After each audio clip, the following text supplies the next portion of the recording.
makakuha kamo sa mga labas, mga impormasyon, mga balita, mga police reports o mga hospital updates.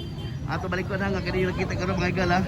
Mao ni ang shooting incident nga gitubag karon diri mismo sa Health Division mo iguman ang ato mga personnel sa Pardo Police Station og Special Weapon and Tactics kung SWAT shooting incident diri mismo sa may barangay Basag Pardo, particularmente sa may Dan and Bacalso sa barangay Basag Pardo ning atong Dakbayan sa Subo mga bay.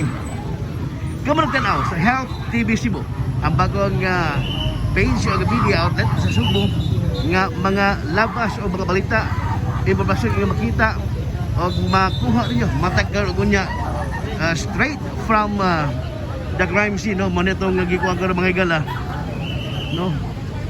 So ang galing mo nila ang nagkuha din debita ang mga nagkuha din madama silang awasan kabantay pero tungo sa ilang kuan sindahan wa pa tay pangaso mga biktima mga igala. Ganing mo kuan atong dulo ni gamay lang so gamay lang basta gamay lang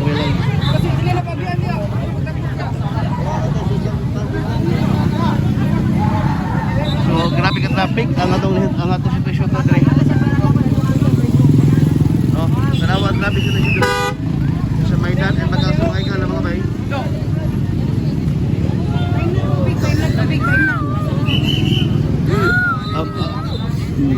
So mali mo ko ani yani ko ani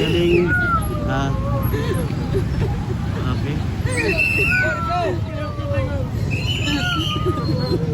So ano ata mga pusa ko sa mga igala.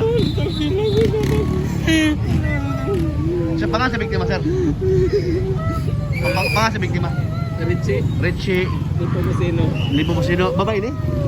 Pwede edad 35. Sa iko sa mo. Ako asawa. Asawa mo.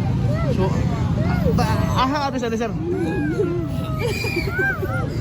Asawa diri bana ni. Magkita karo mga igala. May no ano bana ni. Og anak ni ang nagdirektor mga igala mga bay.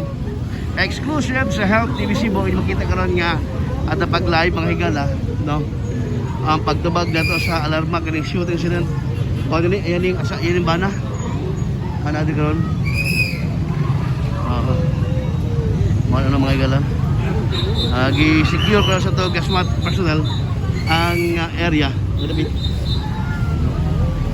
morning ato YouTube ba Benji Telisik ay magkalimot sa pag-subscribe mga higala Benji Telisik lang kadunay